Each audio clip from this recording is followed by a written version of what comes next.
ni siquiera creen que va a haber un rapto. Han atacado esta doctrina como han atacado otras también, ¿verdad? Hay de todo. En la viña del Señor hay de todo. Y siempre que encontramos una controversia en la Biblia, no se debe más que a dos razones principales. Cristo dijo: erráis ignorando las Escrituras y el poder de Dios. Entonces, cuando en la Biblia, por ejemplo, hay un grupo que dice: yo no creo que la salvación se pierde. Y cuando me encuentro así, tengo debates en una cadena que se llama Enlace, casi los miércoles, cuando me invitan a debatir con pastores en todo el mundo. Están desde Costa Rica, están de Colombia, y yo estoy solo en Dallas, porque ahí está la base de Enlace Internacional. Y pues me dicen, ¿verdad? ¿Qué piensa usted de por qué se pierde la salvación? Y les contesto: ¿ustedes ya han estudiado la otra cara de la moneda?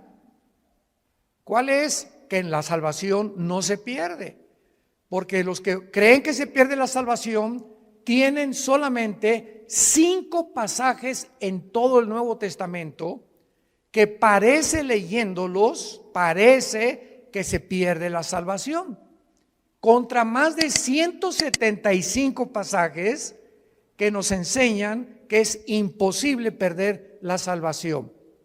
Entonces, cuando tienes en la Biblia una balanza y tienes dos perspectivas o dos doctrinas, es importante buscar cuál tiene más peso teológico y entender por qué las personas que creen eso lo creen, para que tú les puedas mostrar con los versículos que ellos usan para demostrar que esto es así, contradecirles a través del contexto dentro del cual el texto está escrito, porque sacar un texto de contexto es hacer un pretexto. Entonces, las sectas se caracterizan por eso. Tú platicas con un testigo de Jehová, y un testigo de Jehová te va a decir que Cristo no es Dios, que el infierno no existe, y le preguntas: ¿por qué niegas que Cristo no es Dios? Y te contestan: es que Él dijo que nadie sabe estas cosas más que el Padre. Entonces, ¿cómo puede Cristo ser Dios si dijo que Él no sabía ni siquiera el día ni la hora? Sin entender que cuando Cristo bajó al mundo, Filipenses capítulo 2, Él se hizo igual que nosotros, se puso debajo del Padre temporalmente, para que Él no hiciera nada más que lo que el Padre le dijera, y dejarnos el ejemplo de la sumisión a la autoridad. Pero Jesucristo era 100% Dios y era 100% humano. Tú platicas con un mormón y el mormón te va a decir que ¿por qué no podemos tener 4 mujeres, 5 mujeres? Si David tuvo casi 7, 8, Salomón tuvo casi 1000. ¿Y por qué yo no? Dice don Pancho Pistolas. Y tú puedes contestarle claramente, ¿verdad? La dispensación o la administración bajo la cual vivieron. ¿Por qué Cristo, Dios? Porque Dios tiene 2 clases para poder juzgar. Una, la voluntad de Dios, apúntalo, es permisiva y directiva. Entonces, el hecho que Dios permita algo no significa que sea la voluntad de Dios. Una muchacha llegó un día y me dice: ¿es por qué me permitió casarme Dios con este patán de esposo que me golpea, etcétera, etcétera? Si yo le pedí a Dios, y le dije: porque tú aceptaste casarte con él y tú sabías perfectamente bien lo que hacías. Tenías 2 años sin ir a la iglesia cristiana y te casaste con el primer camión que pasó por ti. Entonces Dios lo permitió, pero no era la voluntad de Dios. Porque si tú hubieras permanecido en la voluntad de Dios, Dios te hubiera dado la persona que Él quiere desde antes que naciéramos, que nos acompañara en nuestra vida matrimonial. Entonces tenemos que comprender eso. El que Dios haya permitido que Abraham se aventara el clavado con con Agar, y que David tuviera esposa, así que Salomón lo dejó como ejemplo para que Salomón escribiera el libro de Eclesiastés. Y ahí Salomón lo explica claramente. A la risa le digo: enloqueces al placer de qué sirve esto. Para que cualquier hombre que crea que teniendo 2 mujeres o 3 mujeres ya la hizo y vas a ser feliz, te equivocas, porque las cosas que se escribieron para nuestra enseñanza se escribieron, a fin que a través del ejemplo de los hombres y mujeres que Dios exhibe con sus pecados en la Biblia, veamos que por eso la Biblia es un libro de santidad. Muy bien, vamos a abordar esta doctrina del rapto de la iglesia. Primera de Tesalonicenses 4, del 13 al 18. Pablo les dice a esta iglesia: no queremos, hermanos, o tampoco queremos que ignoren acerca de los que duermen. Dios no quiere que ningún cristiano ignore qué pasa después de morir. No quiere Dios que nosotros ignoremos qué hay después de la muerte, para que no nos comportemos como la gente que, como no sabe qué hay después de la muerte, como mi abuelita, se murió uno de sus hijos de mi abuela materna y se vistió de negro 8 meses sin salir de su casa para guardar luto. Háganme ustedes el favor. ¿Por qué lo hizo y por qué lo hacían nuestros abuelos o abuelas? Por la ignorancia de saber qué es la muerte y cómo debemos comportarnos delante de la muerte. Entonces así comienza Pablo escribiéndoles a estos hermanos: no quiero que ustedes ignoren acerca de los que duermen. La palabra dormir se usa para morir en el Nuevo Testamento, y vamos a demostrar que una persona cristiana que se muera nunca pierde su conciencia de su existencia. Todas las personas que vamos a ver en la Biblia en esta tarde, vamos a demostrarles que cuando murieron estaban conscientes, pero su cuerpo es el que duerme en la tumba, es la resurrección de los muertos. Pero el alma y el espíritu, en el momento de la muerte, nos vamos inmediatamente, salen del cuerpo, lo vamos a ver, a la presencia de Dios. Si tú mueres sin Cristo en esta noche, o mañana, o dentro de un mes, tu alma y tu cuerpo y tu espíritu se salen y descienden al centro de la tierra, al Sheol, o en el Nuevo Testamento con la palabra Hades, que son diversos compartimentos. Es como una prisión en el centro de la tierra donde están esperando millones de espíritus el juicio del gran trono blanco de Apocalipsis 20 del 11 al 15, que es el juicio de los incrédulos. Y cuando acabe el milenio, Dios los va a sacar del Sheol, van a estar enfrente de Él, parados, ya no hay oportunidad de hincarse, ya no hay oportunidad de pedir perdón, y Dios va a abrir los libros y les va a demostrar con los ángeles y con nosotros como jurado. 1 Corintios 6 del 3 al 4, somos el jurado en el juicio de Dios, porque Dios hizo un lugar que se llama el infierno. Y si no hubiera un infierno, el Dios de la Biblia sería un monstruo, porque si no hay un castigo para las gentes que no fueron castigadas en la vida, pues entonces se salieron con la suya, porque nadie los castigó. Se empanzonaron y crecieron y se rieron y se emborracharon y violaron niños y fueron pederastas y violaron mujeres y tuvieron 3 o 4 y abandonaron sus matrimonios y dieron mal ejemplo a sus hijos y robaron y se aprovecharon de su puesto como políticos, etcétera, etcétera, y de repente se mueren en un accidente o les da un ataque de corazón. ¿Y qué? Y vivieron como, hasta le da envidia a los cristianos cuando muchos incrédulos viven como viven. Pero la Biblia dice que hay un juicio, y de este juicio no se escapan nadie, porque Dios no puede ser burlado. No quiero que ignoren acerca de los que duermen, porque para que no nos entristezcamos como los otros, o sea, como los que no son cristianos, que no tienen esperanza. Entonces, cuando se muere un cristiano, hay lágrimas, y nunca te aguantes. Ahora está demostrado psicológica y neurológicamente que cuando una persona reprime sus emociones, algo sucede que comienzas a descomponerte emocional y mentalmente. Y puedes llegar a depresiones gravísimas. Entonces, Dios nos dio la capacidad de llorar. Y si alguien se murió, no te aguantes, llora. Y desahógate todo lo que puedas. No te aguantes cuando tienes ganas de llorar, llora. Pero al mismo tiempo que lloramos, hay una compensación de saber que mi primo, mi hermano, mi papá está en un lugar muchísimo mejor que si se hubiera quedado en Querétaro. Está feliz con el pandero si fue cristiano, etcétera, etcétera. Y hay una tristeza porque es un ser que ya no nos vamos a volver a ver.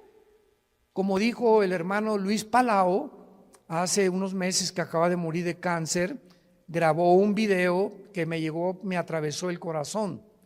Y Luis Palau dijo antes de morir, semanas antes de cáncer, yo quisiera que toda mi familia se fueran en el mismo avión conmigo. Así lo dijo, en el mismo avión. Pero yo me voy adelantando y me van a alcanzar después en otro avión ellos. Pero estoy contento porque voy y sé a dónde voy, porque sé que me está esperando Jesucristo. Y el momento que cierre mis ojos y que mi alma salga, me olvido de todo y descanso verdaderamente por toda la eternidad. Entonces, este pensamiento lo trajo Jesucristo, porque tenemos esperanza. Entonces, Dios no quiere que vivas como los que no tienen esperanza, que le lloran a sus muertos 6 meses, 1 año, 2 años de luto. Esto es absurdo y ridículo para un cristiano. Versículo 14, porque si creemos, vean el sí condicional. Si realmente tú crees que Jesús murió y resucitó, así también, vean con mucha atención esto, así también traerá Dios con Jesús a quienes. Cuando Jesús venga en el arrebatamiento, si tú mueres hoy en la noche o yo muero hoy en la noche como cristianos y no ha venido el arrebatamiento, que vamos a hablar más adelante, nos vamos al cielo y cuando venga Jesús, que no va a poner sus pies en la tierra en el rapto, va a ser en el cielo y vamos a venir con Él los que hemos muerto en Cristo, de Pentecostés a nuestros días. Porque los santos del Antiguo Testamento resucitan después de la tribulación. Entonces hay varias resurrecciones, como dice 1 Corintios 15, 22 al 28, que lo vamos a ver más tarde. Entonces, cuando venga Cristo, traerá con Jesús a los que durmieron con Él. Esto implica que los muertos ya están con Jesús, no están en el cementerio. Ya están con Jesús los muertos, no están en el cementerio. Como el cuento de el Día de Muertos en México, ¿no? Que estaba la India María en el cementerio con una olla de mole. Y llegó la señora Pompidou con un ramo de flores. Y entró la señora Pompidou al cementerio con su ramo de flores así. India bruta, le dice, ¿cuándo crees que tu muertito se va a comer el mole? Y le contestó la India María, cuando venga el suyo por las flores. O sea, tanto los ignorantes como los de la clase alta cometen el mismo error que se llama paganismo. Cuando nosotros enterramos a alguien, un cristiano no regresa nunca al cementerio, porque no hay nada más que huesos y lagartijas. Y pararte enfrente de una tumba o de un monumento de una tumba, ¿verdad? Es por ignorancia, porque de alguna manera queremos seguir teniendo contacto con eso y, ay, mi chole, ¿verdad? Y perdóname que te haya hecho lo que te haya hecho, ¿verdad? Y perdóname, mi chole. Y comenzamos a hablar con el muertito, con la muertita, y él no está ahí. Ni se va a comer el mole, ni va a salir por las flores. Entonces, todas esas costumbres han sido arrastradas por ignorar qué hay después de la muerte. Y Jesús vino a abrirnos los ojos y el entendimiento para que vivamos con una vida de la verdad y del conocimiento. Versículo 15, por lo cual, entramos en materia, os decimos esto en palabra del Señor. O sea, Jesús le reveló a Pablo lo que vamos a leer.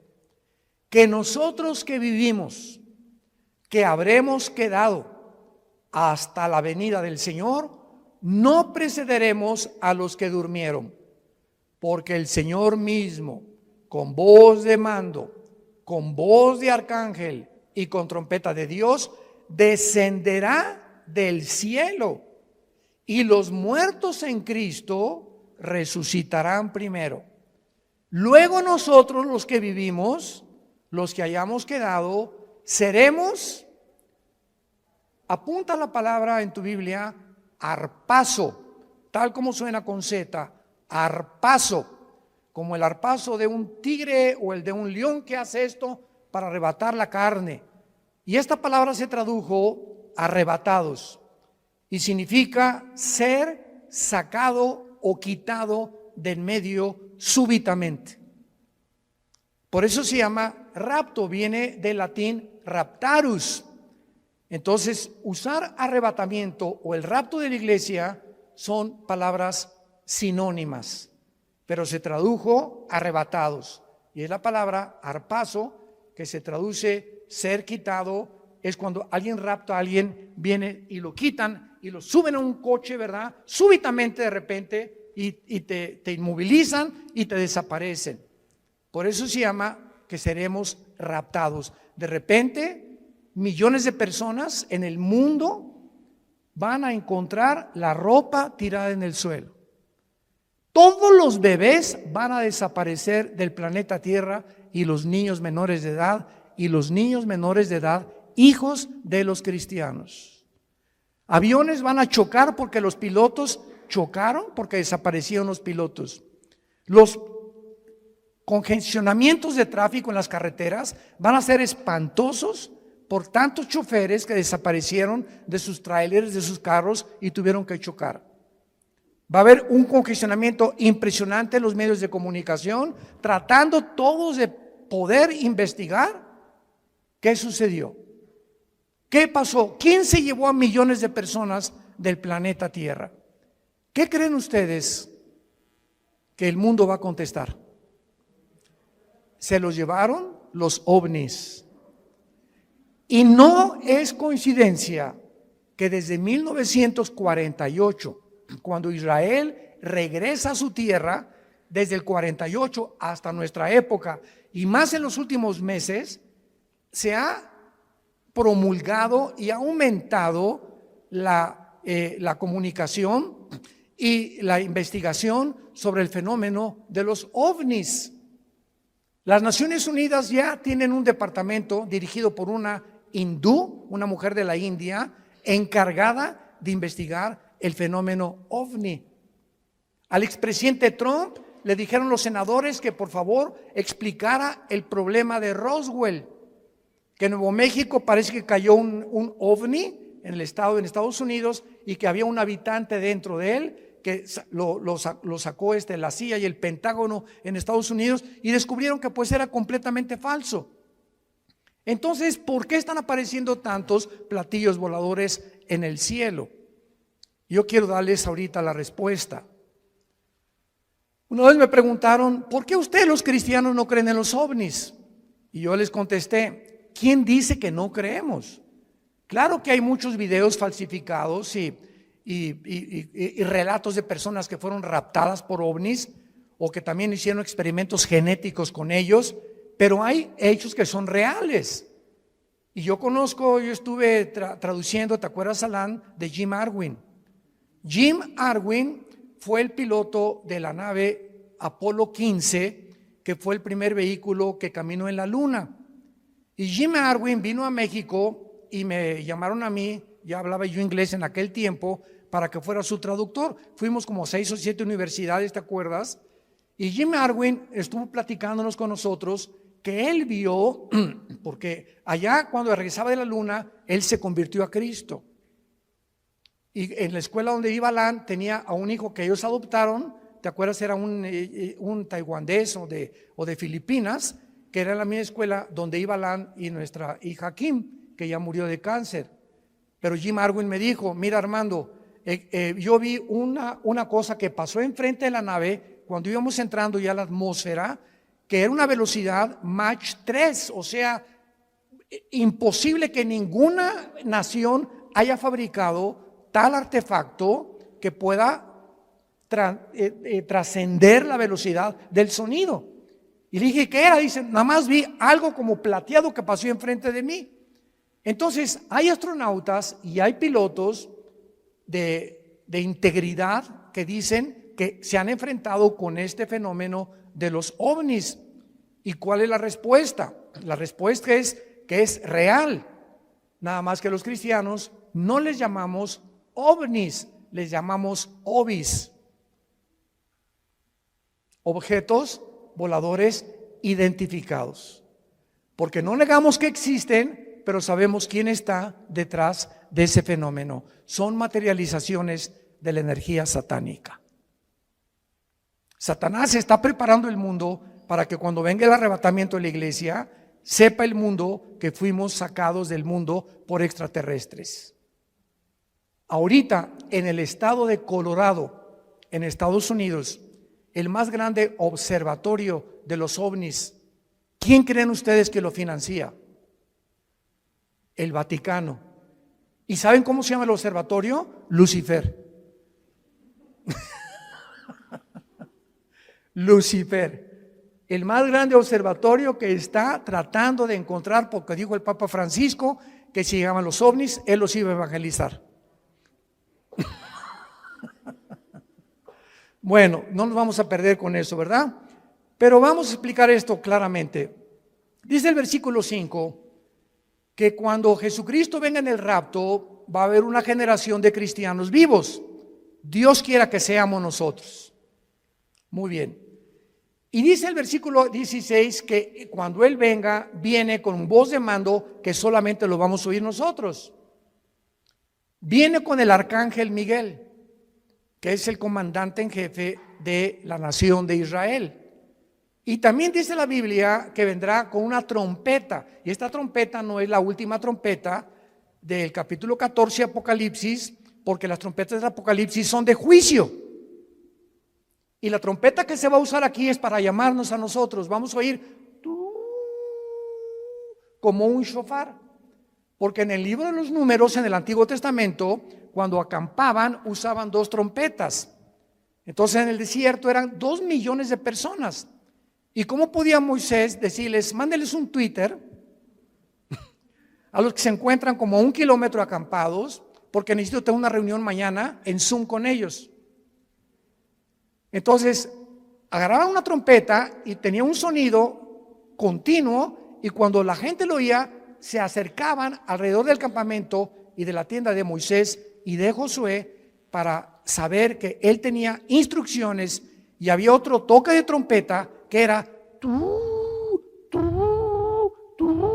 que era repetido, que significaba: empaquen porque nos vamos, estamos cercanos por el enemigo. Entonces uno era para reunir al pueblo y el otro para huir, porque tenían que cambiarse de lugar porque sentían que venían enemigos contra ellos. Y el toque de trompeta que vamos a oír es para reunirnos con Jesús. No puede ser la trompeta del Apocalipsis. Esto es muy importante para poder saber, porque he oído que han dicho que es la última trompeta del Apocalipsis, y esas son trompetas de juicio. Entonces dice la Biblia: Cristo descenderá del cielo, versículo 16. Y noten ustedes que los primeros en encontrarse en el aire con Cristo serán los muertos, pero vean ustedes, en Cristo. O sea, desde Pentecostés hasta nuestros días se formó la iglesia. La iglesia no existía en el Antiguo Testamento, no existía en los evangelios. Fue cuando en Pentecostés, bajo el Espíritu Santo, que se formó el cuerpo de Cristo. Y ahora la iglesia somos seres humanos que estamos en Cristo, injertados en Él. Dice Efesios 5, somos parte de sus huesos y de su carne de Cristo, es el cuerpo místico de Cristo. Entonces en el rapto, si nosotros estamos vivos y viene ahorita a las 7:30 de la noche y oímos, vamos a oír, ¿verdad? Nada más nosotros un sonido y de repente en un abrir y cerrar de ojos estamos en el cielo con Él. Ya Él viene con todos tus parientes que murieron antes que nosotros en Él. Los santos del Antiguo Testamento resucitan después de la tribulación. Y este orden, porque dice en 1 Corintios 15, 22 al 28, que hay un orden establecido por Dios para la resurrección de los muertos. Primero Cristo, las primicias, después los que son en Él. O sea, la iglesia que somos nosotros.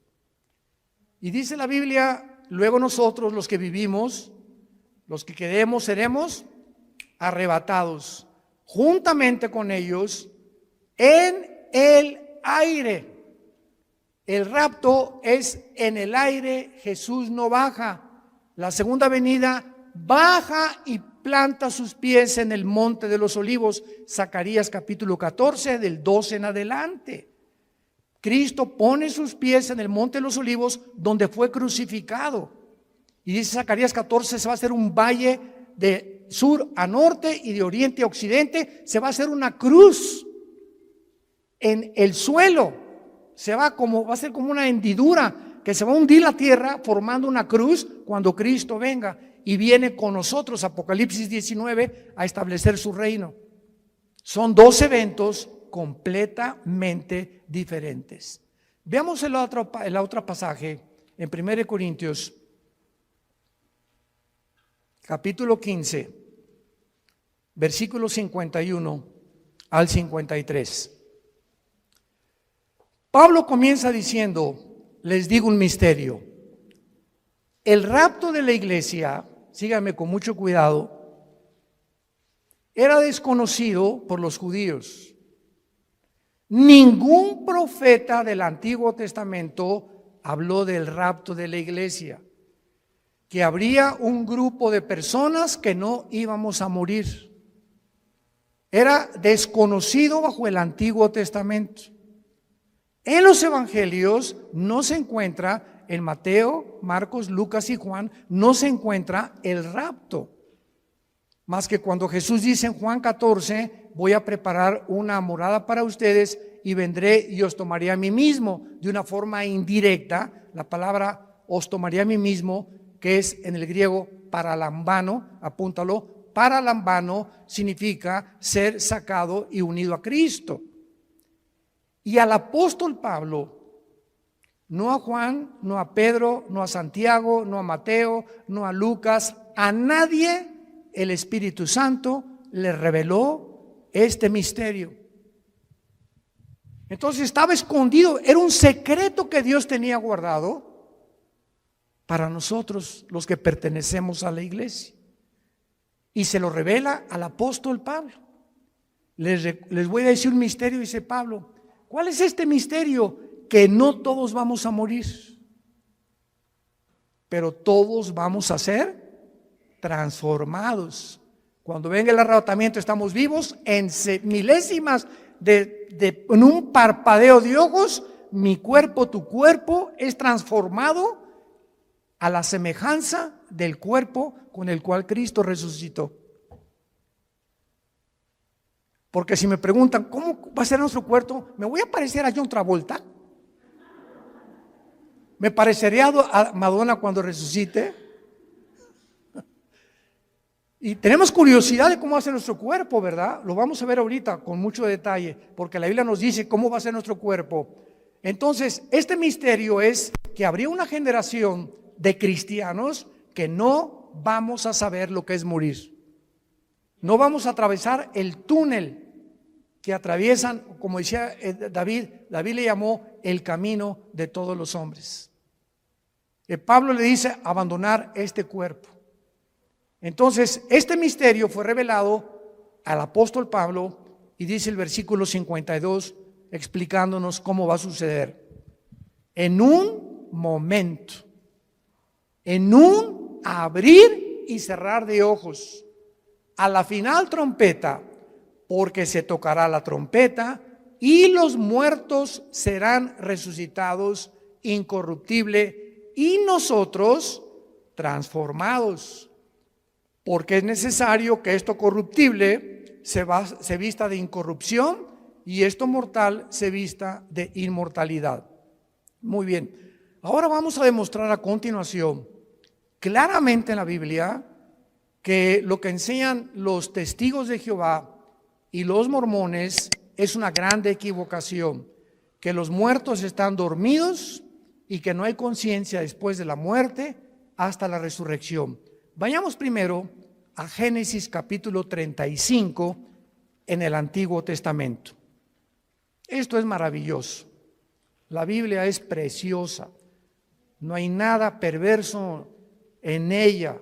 Todas ellas, las palabras de Dios, son rectas al que entiende y razonables a los que han alcanzado la sabiduría. Dice Proverbios 8 del 4 al 8. Vean ustedes Génesis 35 versículo 18. Pon una lupa o un microscopio para lo que vamos a leer. Aconteció que al salírsele, apúntalo, Nepesh. Nepesh con SH al final. Es la palabra hebrea para alma. Al salírsele el Nepesh o el alma murió. Desgraciadamente hay una traducción de la Biblia que se llama la Nueva Versión Internacional. Yo no se la recomiendo a nadie. Y si tú lees este versículo en esta versión de la Biblia, dice, aconteció que suspiró. ¿Y qué es un suspiro? O sea, no explica nada, ¿no? Porque no nos revela la parte que forma el cuerpo humano, que es el alma. Vamos a ver cuál es la otra parte del cuerpo humano. Y cuando dice la Biblia Nepesh, si lo quieres apuntar, el alma es el centro de la mente, las emociones, la voluntad y los sentimientos. Eso es el alma. Y que en otras partes del Antiguo Testamento se traduce como el corazón.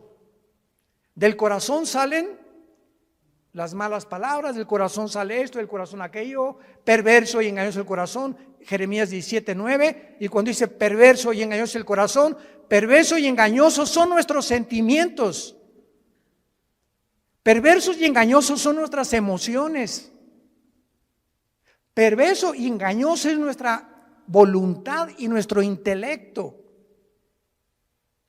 Nacimos torcidos. Qué peligroso es que confiemos en nuestros sentimientos y en nuestras emociones cuando no están bajo el control del Espíritu Santo. Ay, hermano, me voy a casar. Sí, qué bueno que te vas a casar, Conchita. Es que está re guapo, se parece a Rambo. ¿Y te vas a casar por el físico? No, voy a casar porque que te linda y está muy bonita. ¿Y te vas a casar por el físico o realmente ya tienes un tiempo conociendo el corazón de esa persona, su carácter, cómo reacciona, diferentes cosas, caminar con Cristo? Porque el matrimonio es para dos discípulos. El matrimonio es para dos discípulos de Jesús. Porque si te casas y eres cristiano con una que no es cristiana o con uno que no es cristiano, ¿qué va a pasar? Es como atar en el arado, en el campo, a un buey con un burro. Entonces el buey jala para acá y el burro jala para allá. Para arar el arado se necesitan dos bueyes. No estoy diciendo que seas buey. Y son palabras bíblicas, ¿eh? Entonces, por eso están unidos para arar con un yugo los dos, y el yugo del matrimonio es Cristo. Entonces, si los dos no están y Cristo no está en medio, cordón de tres dobleces es difícil de romperse, dice Eclesiastés capítulo 4. Por eso es tan importante entender que el matrimonio es para discípulos. Aconteció que al salirse el alma, murió. Al morir, ¿qué se sale de nosotros? se sale el alma. Ahora el versículo 29 del mismo capítulo, y exhaló Isaac el Roach. Así como suena, se pronuncia la CH en hebreo como J, Ruach. Se le salió y se traduce espíritu. Y el espíritu es la parte inmaterial a través de la cual conocemos, adoramos y servimos a Dios. Adoramos en espíritu, servimos en espíritu y seguimos en espíritu al Creador. Y hasta que el espíritu entra a nuestra vida y renace y resucita el espíritu muerto con el cual nacemos, no podemos servir a Dios. Y hay cristianos que sirven a Dios sin el espíritu. ¿Sabían eso? Sirven a Dios en la carne. Predican, enseñan, hacen, pero la motivación por lo cual hacen todo lo que hacen no es para Él. Es o para ser vistos, o para ser recompensados, o por muchas otras intenciones. Y lo encuentran en Apocalipsis 2, del 1 al 4, con la iglesia de Éfeso. ¿Se acuerdan de esta iglesia? Que le dice Cristo: yo conozco tus obras, has tenido paciencia, has probado los que son apóstoles y son mentirosos, has tenido esto y el otro, y en ese momento, Señor, gracias. Hasta que me reconoces, Señor. Con cualquiera de estas cosas que Cristo está alabando, se sentiría uno orgulloso, ¿verdad? Pero dice Cristo, pero, hay un pero, ¿cuál es, Señor, el pero? Que tengo contra ti que has perdido tu primer amor. O sea, todas estas cosas que Cristo alabó son buenas, pero lo estaban haciendo sin amor a Él. La carne es bien consagrada. Se llama la religiosidad. Y son de esos hermanos que, ¿y por qué el hermano se tatuó? ¿Y por qué trae el pelo largo? ¿Y por qué trae ese vestido tan caro, la hermana? ¿Y por qué la otra parece china poblana? ¿Y por qué esto y por qué el otro? ¿Y por qué se ponen aretes? ¿Y por qué celebran la Navidad? Dios mío, santo, no sé a qué virgen invocar. Que no hay ninguna, ¿verdad? Pero Jesús, María y José y el burrito que los acompaña. Es increíble que estén continuamente tratando de ver que el cristianismo es a través de cómo te vistes, de si estás tatuado. Una vez me dijo un señor: ¿ya viste ese hermano que está tatuado? Y le dije: es peor la panza de Santa Claus que tienes tú. Se pintó algo en el cuerpo, ¿y quién está haciendo más daño a su cuerpo? ¿Él o tú? Y peor si tomas Coca-Cola. Entonces, cuando apuntamos a alguien, 3 dedos nos apuntan a nosotros. Nos damos cuenta. Tengamos cuidado a quién juzgamos y a quién le señalamos el dedo, porque estamos buscando siempre que creemos que somos mejores que otros por la forma como nos comportamos, y a Dios se le adora en espíritu y en verdad. Es que en la Navidad es paganismo y ¿sabe? Cállese. Mi esposa le pone el árbol de Navidad más lindo que hay con esferas y estamos en Navidad. Jingle bells, noche de paz, contentos, alegres. Pero hoy, hermanos, no pusieron árbol, no pusieron nada y con sujeta.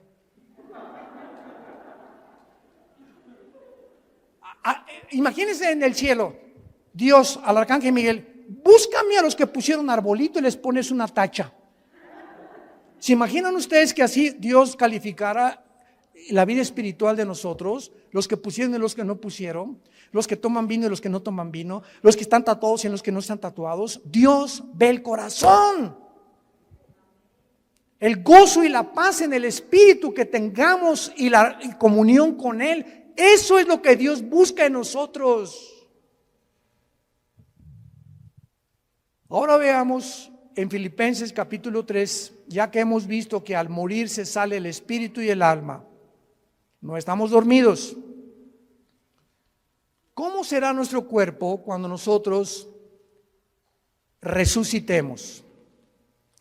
Dice Filipenses capítulo 3 con muchísima claridad: Y tal vez muchos lo han leído antes, pero noten ustedes con los detalles que Dios nos da. Filipenses 3, 20 y 21. Mas nuestra ciudadanía está en los cielos, de donde también esperamos. Esta es nuestra esperanza. Estamos esperando no al anticristo, estamos esperando a Jesús, al Salvador, al Señor Jesucristo, el cual transformará el cuerpo de la humillación nuestra para que sea semejante ¿a quién? Para que sea nuestro cuerpo igual ¿a quién? Al cuerpo con que Cristo resucitó. Muy bien, ya tenemos una pieza clave para saber que cuando resucitemos, nuestro cuerpo tendrá las características que tenía Cristo cuando Él resucitó. Muy bien, ¿cuáles características tenía Cristo cuando Él resucitó? Número 1, cuando Jesús estaba abriendo sus brazos en la cruz, los romanos tenían la orden, y era de pena de muerte, de asegurarse que el crucificado, antes de que lo bajaran, estuviera muerto. Y como muchas veces se desmayaban por el dolor, lo podían bajar creyendo que estaba muerto. No hay las pruebas clínicas que hay en el siglo XXI para mostrar que una persona está muerta. Entonces lo que hacían los romanos era romperles los meniscos con un mazo grandísimo en las rodillas, los meniscos de las rodillas. Entonces el crucificado tendría que caer y asfixiarse, y si no estaba muerto, moría por asfixia. Y entonces así se aseguraban de que la persona estaba muerta. Pero estaba escrito en Deuteronomio que a Jesús no lo romperían los huesos. Y cuando se acercó un soldado a Cristo para romperle los huesos, un centurión romano le había dicho al soldado: detente, yo voy a hacerlo de otra manera. Agarró una lanza y lo atravesó de la izquierda a la derecha, todo el diafragma y el corazón de lado a lado, para asegurarse que estaba muerto. Y el apóstol Juan en el Evangelio escribe esto: vi salir, porque él estaba en la cruz con María su madre y con María Magdalena, son los únicos que estaban en la cruz, y otra mujer. Vi salir una gota de agua mezclada con sangre. Esto lo escribió Juan hace 2000 años. Y la cardiología moderna, un cardiólogo te da testimonio y te da evidencia que cuando se mezcla el agua con la sangre, implica la rotura del pericardio. ¿Qué es el pericardio? Es una capa que envuelve el corazón, y cuando se rompe produce un derramamiento de agua mezclada con sangre, lo que implica que cuando Jesús fue atravesado con la lanza, ya estaba muerto. Y ahora quiero hacerles una pregunta a todos ustedes, que me encanta hacérselas, sobre todo a los teólogos, aquí a los calvinistas y a los arminianos, y yo que aquí, que se me diga, a ver. ¿De qué murió Cristo?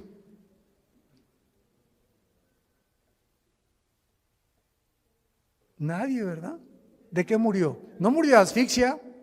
Cuando lo atravesó en la lanza ya estaba muerto. ¿De qué murió? El Salmo 22, ya lo contestaron. Ya viste uno de mis videos. En el Salmo 22, 1000 años antes de que Cristo fuera crucificado, antes de que ni siquiera se practicara la crucifixión. Increíble. David escribe: Dios mío, ¿por qué me has desamparado? Comienza David a escribir 1000 años antes lo que Jesús pronunció en la cruz, y lo que Jesús desde la cruz, como si David se hubiera adelantado al futuro, se hubiera metido en la cruz de Cristo y él estuviera viendo lo que Cristo vio desde la cruz. Esto es impresionante. Y más adelante David escribe: horadaron mis manos y mis pies, y mi corazón fue como la cera. Cristo murió en el momento que tus pecados y mis pecados fueron puestos sobre su cuerpo, rompieron su corazón. Murió de dolor moral. No soportó llevar en la cruz nuestros pecados, y fueron nuestros pecados los que produjeron su muerte. Y 700 años antes de que él muriera, el profeta Isaías, capítulo 53, escribió: despreciado y desechado entre los hombres, varón de dolores, escondimos de él el rostro, fue menospreciado, no le estimamos, molido fue por nuestros pecados y completamente deshecho por todo lo que nosotros hicimos. Qué increíble que Isaías haya escrito eso, que fue el pecado lo que mató a Jesucristo, y que el Padre haya permitido que su Hijo fuera crucificado, maltratado, despedazado. Cristo en la cruz, dice Isaías 52, los últimos dos versículos antes de entrar al 53, que no había parecer en él. Cristo en la cruz era un guiñapo humano. Nadie reconocía, estaba deformado de los golpes, de los latigazos, de la sangre que le corría por su rostro. No tenía los tejidos subcutáneos, los tenía completamente abiertos, del látigo de 9 colas que tenían puntas de hueso con acero, y los romanos lo envolvían, y el látigo le daba 4 veces, y cuando jalaban el látigo desgarraba todos los tejidos subcutáneos del pecho y de la espalda. Cuando él estaba en la cruz era un guiñapo humano. Cristo en la cruz era un monstruo. ¿Por qué? Porque eso es lo que hace el pecado, nos hace monstruos. El pecado nos deforma.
El pecado hace y tuerce lo que es la imagen de Dios en nosotros.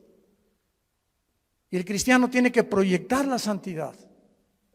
El cristiano tiene que proyectar el gozo, la paz del Señor. Y tú lo puedes ver en amigos tuyos o en personas que no son cristianas. Ve la mirada que tienen. Será. La lámpara de nuestro cuerpo son los ojos, pero Cristo muere de esa manera para que Dios nos recordara el tiempo en que nosotros tenemos que estar conscientes de lo que el pecado nos hace en nuestra vida. Y vayamos en penúltimo lugar, Apocalipsis capítulo 6.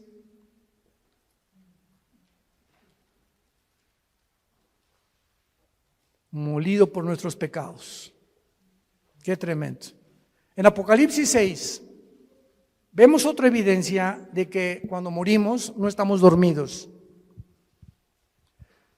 Capítulo 6, versículo 9 en adelante. Cuando abrió el quinto sello, vi, dice el apóstol Juan, vi bajo el altar las almas de los que habían sido muertos por causa de la palabra de Dios y por el testimonio que tenían. ¿Cómo podía Juan ver en el cielo cuando la sangre y la carne no pueden heredar la corrupción? ¿Cómo pudo Dios llevarse a Juan al cielo? ¿Cómo pudo en 2 Corintios 12 llevarse Dios a Pablo al cielo cuando nuestro cuerpo nos impide estar en otra dimensión donde todo es santidad y perfección? lo corrompible no puede heredar la incorrupción, ya lo vimos. Bueno, la respuesta es que Juan estaba durante el tiempo de la tribulación en el Espíritu en el cielo.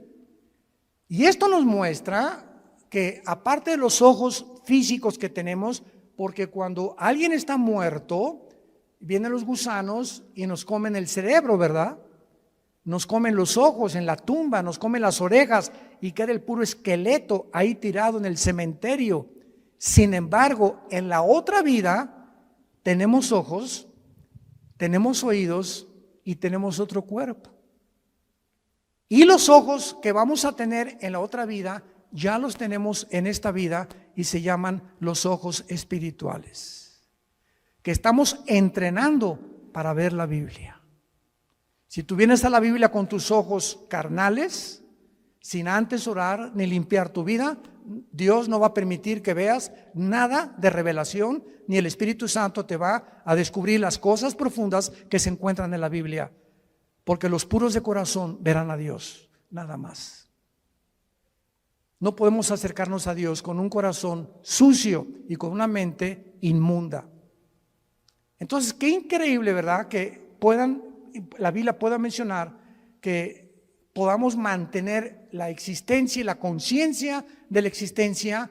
Y esto nos prueba otra cosa tremenda que hoy en la comida mi esposa y yo, platicando con unos dentistas en casa de Alán, nos compartieron, ¿verdad? De lo que está descubriendo en el mundo de la medicina, de las vibraciones, etcétera, etcétera.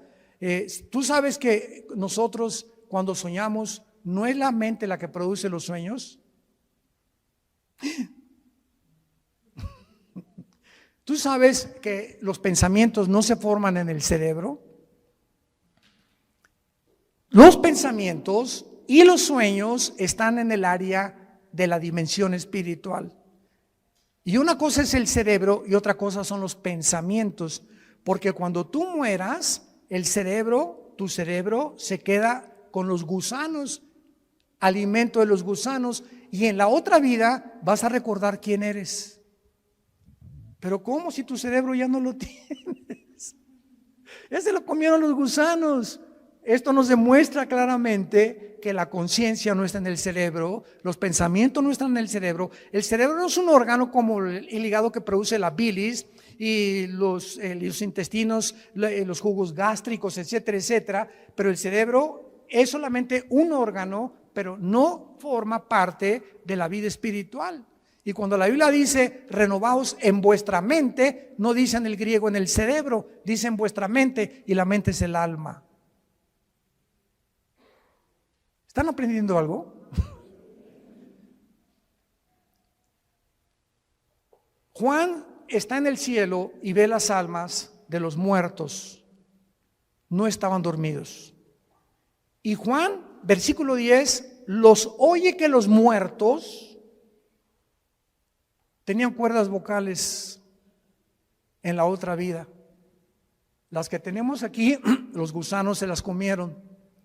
Y en la otra vida Juan oye que clamaban a gran voz, oyó que estaban junto a Dios y le estaban preguntando a Dios: ¿hasta cuándo, Señor, santo y verdadero, no juzgas y vengas nuestra sangre en los que moran en la tierra? ¿Qué fue lo que Juan oyó que estaban diciendo estos muertos en el cielo? Que estaban muertos en su cuerpo, pero conscientes de existencia en la otra vida, espiritualmente hablando. ¿Estaban pidiendo venganza? Estaban pidiendo justicia.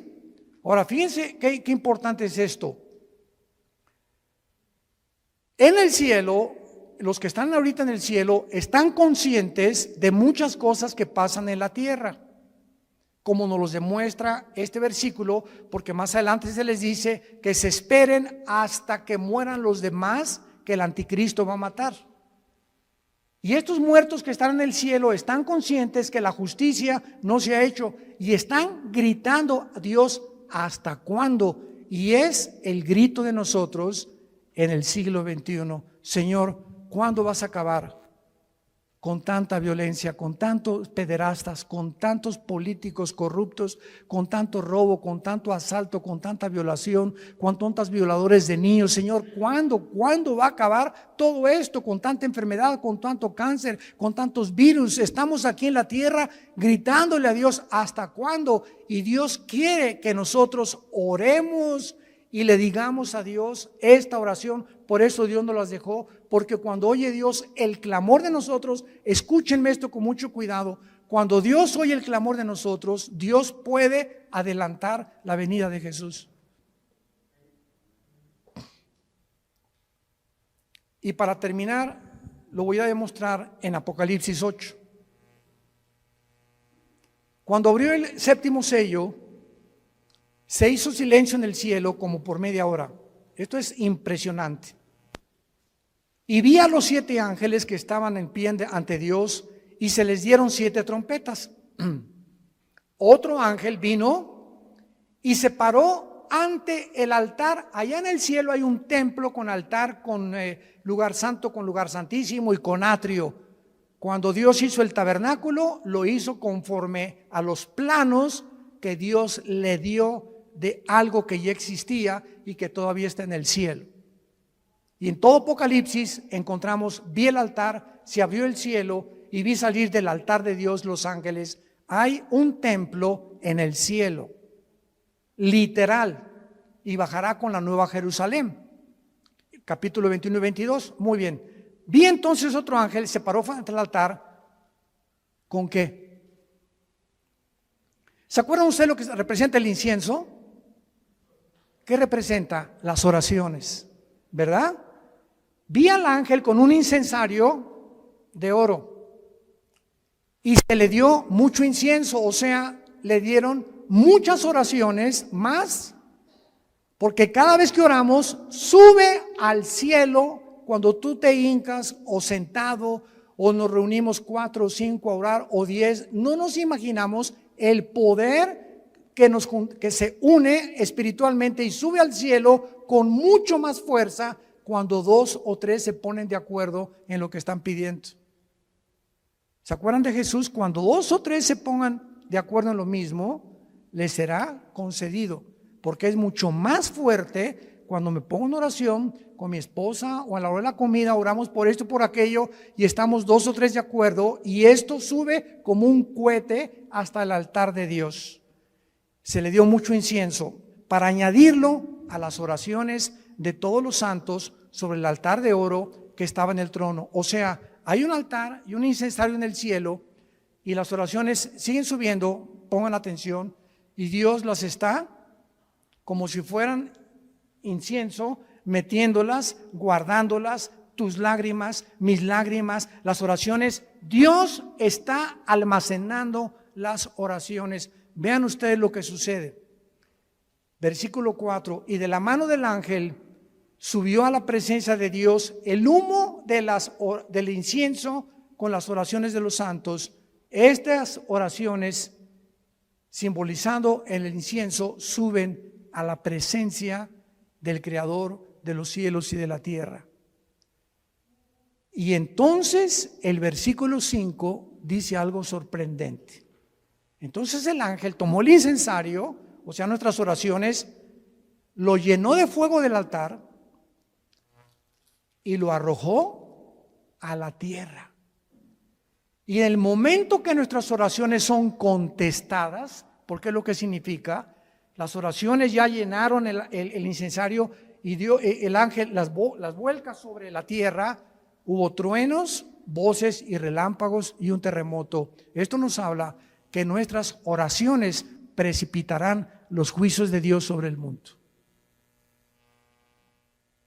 Los truenos, las voces y los relámpagos, junto con el fuego, son símbolo de juicio de Dios. ¿Cuántos de ustedes hasta este momento, antes de dormir, no se hincado, sentado en tu cama, como Dios te acomode, le pides a Dios: Señor, te pido por mi hijo que está perdido, y mojas de lágrimas tu cojín?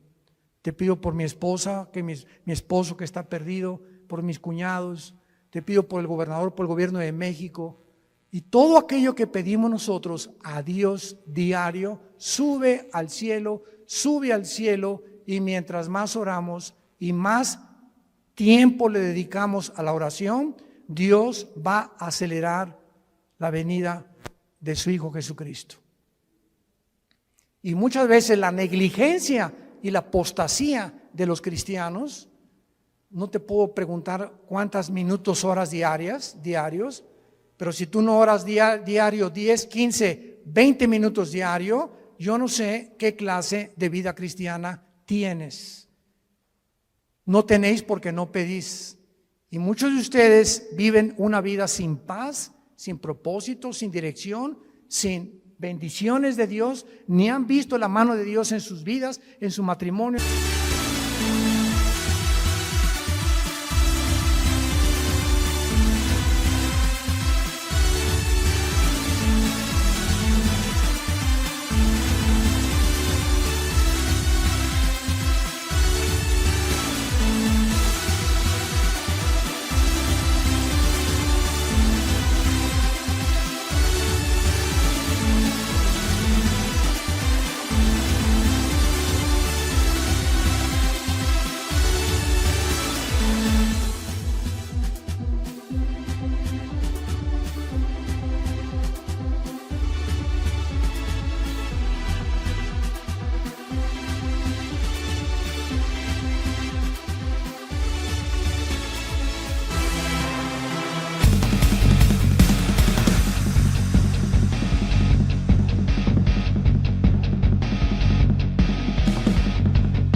Sus familias simplemente porque no piden. Y cuando oran, Jesucito mío, mi su compañía, no me desampares ni de noche ni de día. Agarra un perico y grábale una grabadora mejor. O cuando oran, y te pido por estos alimentos y por los que no lo tienen, que se los des. ¿Qué clase de oración es eso, por el amor de Dios? Ni los pericos oran así. Te pido que les des alimento a los que no se leen. Oye, pobre Dios, y sin falta de misericordia, dales alimento a los que no lo tienen. ¿Y tú crees que te va a contestar Dios? A ver, Miguel, búscate a todos los pobres de África y mándales un sándwich. Oramos tantas vaciedades. Espíritu Santo, baja, como dice la canción. ¿Cómo que baja? ¿Los tienes dentro de ti? Señor, dame más y más de ti. No te voy a dar más de ti, yo quiero más de ti. Dame más de ti, como dice la canción, dame. Y Dios nos está diciendo lo contrario, tú dame más de ti. Yo ya te di a mi Hijo, ya te di a mi Espíritu Santo, ya te di la Biblia. O también nos juntamos a orar y comienzan a orar, Padre, y yo una hermana, sí, Padre, en el nombre de Jesús, y la otra hermana, amén, gloria a Dios, a su Altísimo, y de repente ya no saben de qué están orando, porque todos van comenzando y todo es un relajo, es el Cirque du Soleil de la oración. Cuando nos juntemos a orar, cállate la boca y uno dirige la oración para que nos pongamos de acuerdo en lo que está orando, y no todos, sí, Señor, amén, Señor, ¿a qué le estás diciendo amén, cabeza de bolillo? Tenemos que aprender a orar. Yo he ido a iglesias donde O sea, qué increíble que no sepamos como cristianos que hay un orden en todas las cosas. Dios es un Dios de orden. Y cuando nos ponemos de acuerdo en cosas, Padre, te pedimos por el gobierno, te pido por aquello, etcétera, etcétera, la oración cambia las cosas. Y si tú en esta noche tienes a Jesucristo como tu Señor y como tu Salvador, y tú saliendo ahorita mueres un balazo, no sé lo que pueda pasar, un choque, o mañana no amaneces, tú mueres en paz y vas a ir al cielo directamente en el instante, en los segundos en que tú te separes de tu cuerpo de este mundo. Hoy, antes de acostarte, yo te pido que te asegures que tienes a Jesús como tu Salvador. Oremos. Señor, te damos gracias por tu palabra. A causa de la esperanza que nos está guardando en el cielo y porque nos has hecho partícipes de la herencia de los santos en luz, nos has trasladado de las tinieblas al reino admirable de Jesucristo. Bendito sea el Dios y Padre de Jesucristo nuestro Señor, que nos hizo renacer para una esperanza viva por medio de la resurrección de Jesucristo, que fue crucificado, enterrado y resucitado a los 3 días, para una herencia incorruptible, inmarcesible, reservada para nosotros en los cielos, que somos guardados mientras tanto aquí en la tierra por tu poder, Señor, mediante la fe, habiendo huido de las concupiscencias, de las pasiones desordenadas, de los síntomas sociales que nos indican que vienes pronto por nosotros, de la descomposición moral de la sociedad en la que estamos viviendo. Ustedes sean santos en toda su manera de vivir, porque si invocan mi Padre o mi nombre, que soy santo ante todas las cosas, dice el Señor, andad con temor durante todos los días de vuestra peregrinación, sabiendo que fuimos rescatados con la sangre de Cristo, sin contaminación, no con oro ni con plata, sino con la vida del Hijo de Dios.